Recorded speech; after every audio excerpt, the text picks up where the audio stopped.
In this second deleted level, which is an extended sequence of the sewers in Seattle, this comes on the heels of where Ellie goes into a building and she survives an attack by stalkers and gets thrown out of a window and gets swept away by the current. And then we cut this section that used to be there in the final game. Now you will get to play it. So this was a way to get a bit more interesting puzzles, interesting traversal, figure out how Ellie can navigate the sewers with the fighting current. Ultimately, with a lot of these levels and these sequences, the reason why we cut them were for pacing purposes. But here it is for you in this very kind of raw form that part of it will feel finished, parts of it will feel like assets are missing as far as audio, animation won't be final. But it's a glimpse into what a game looks like when it's months away from finishing. Enjoy.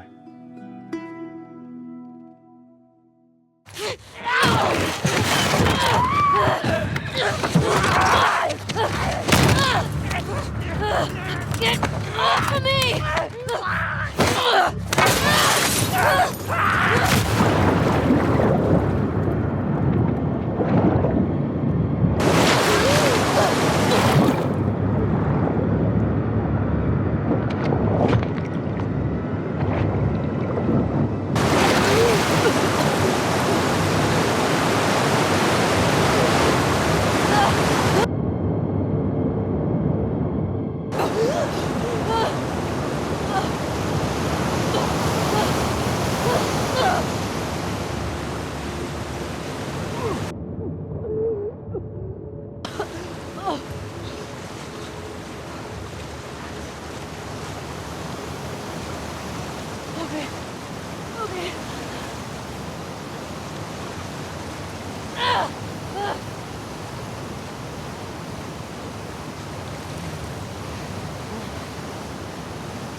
Seattle.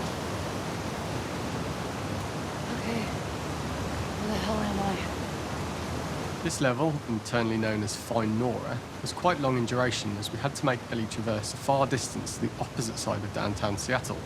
The sewer section was originally longer than what we released the game with, approximately 10 minutes more.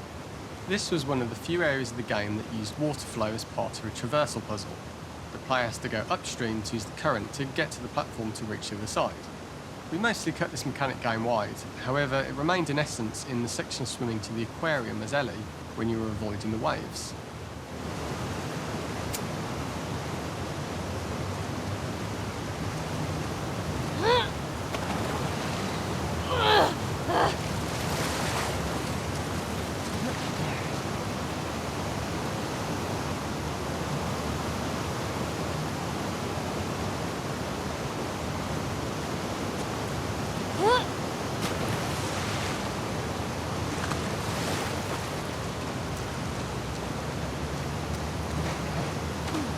The ladder acts as an immediate goal for the player, but being able to climb out is not going to be so easy. To keep levels interesting and engaging, we alternate between positive and negative values the player experiences. Here, it's a positive to have found a ladder, but then a negative to discover it's not the solution. But then another positive to identify the next short-term goal of the doorway. By alternating between these opposing values, we give players what they expect, but not how they expect it.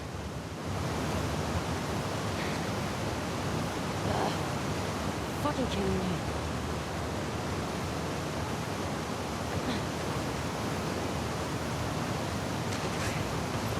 Okay. There's gotta be another way out.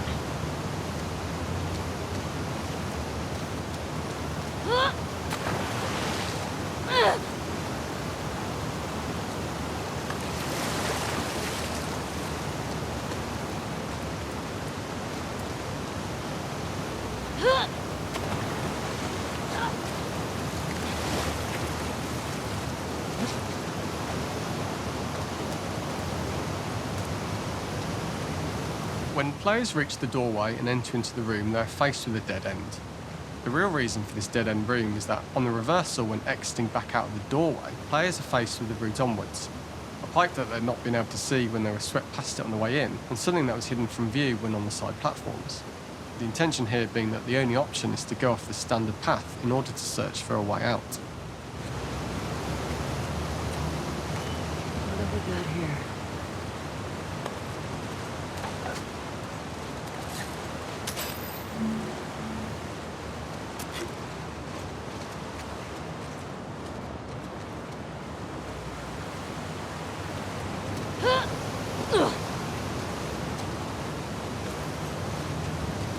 me the hell out of here.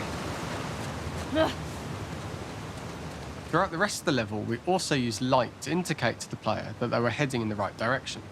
At each turn, however, we blocked the direct route forward. Players would know that they just have to keep finding alternative paths, promoting those feelings of being desperate and trapped.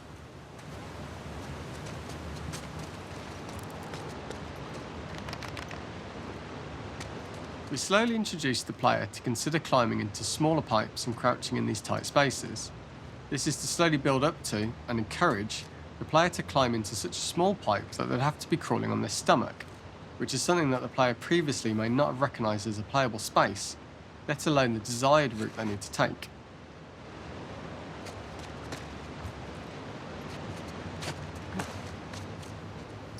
Up and out.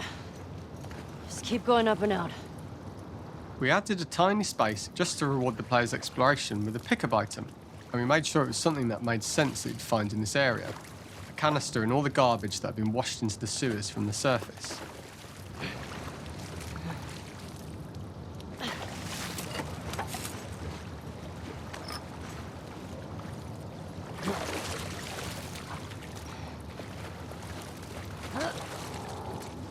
We loved the idea of making Ellie prone through a tiny, dirty pipe in order to get out, as it was a great opportunity to use our prone mechanic. The unique camera setup was created to support crawling in these pipes, as the standard prone camera is much higher above the player. We also created custom collision in order for Ellie to manoeuvre in these tight spaces easily. Initially, the oblong collision capsule around her character caused issues crawling around corners. We put extra effort into the custom corner collision, so the movement experience is as smooth as the main game. Fuck. Okay.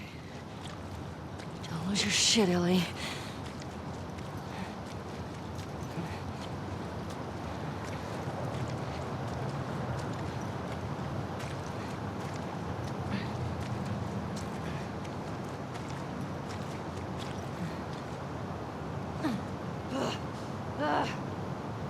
In order for the player to feel cramped, claustrophobic and desperate, we'd been enforcing the traversal mechanics that allow for a tight environment which promote these feelings. We introduced the use of the squeeze through so that we can keep the player feeling enclosed and tight, but without repeating the same geometry.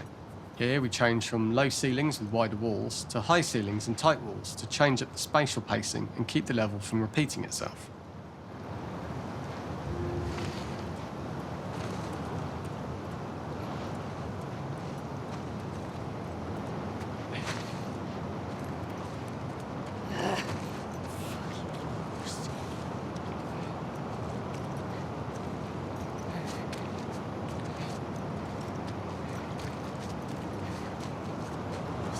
Shitty place to die.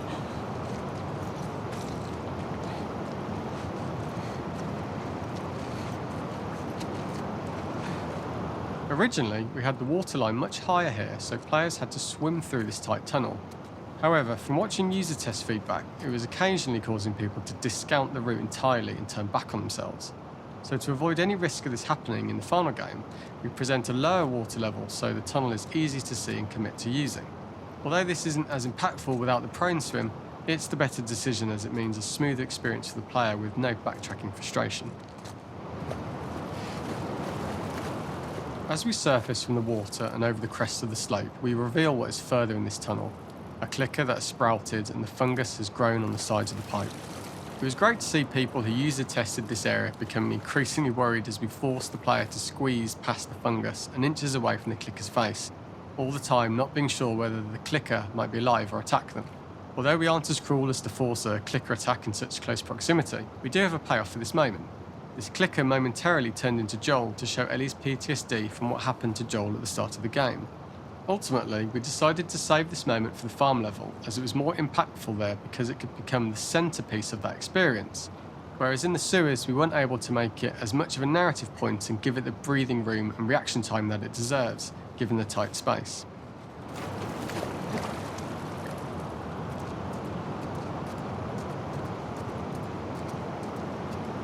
Fucking come on. We draw the player towards this pipe, as it's seemingly the route out of the tight space. Fairly soon, it's obvious that this path is blocked.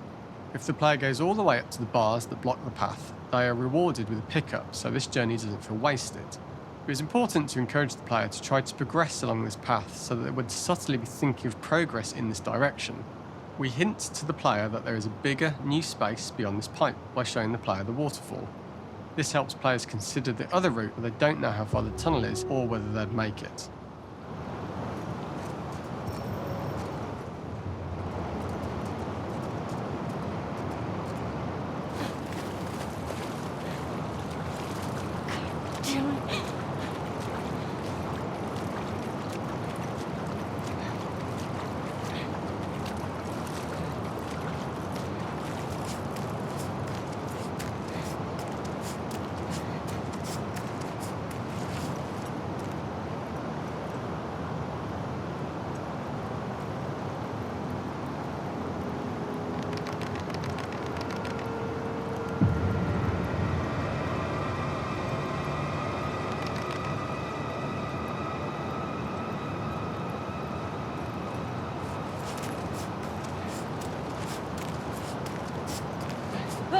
Oh, shit!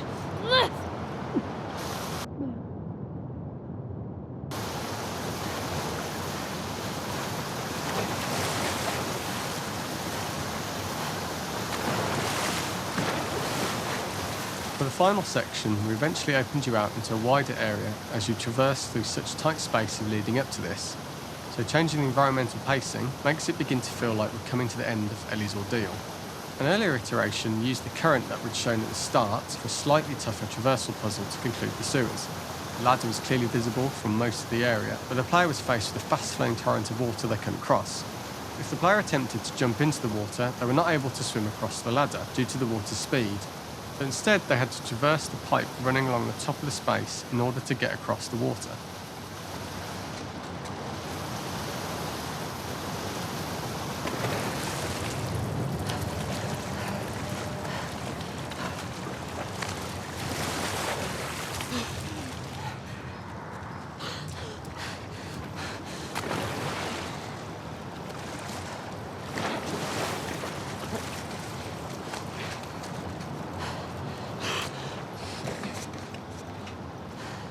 Using this pipe was retained in the iteration we shipped with, as it's the last of the extreme methods Ellie has to undergo in order to escape the sewers, and what she will go through in her pursuit of revenge.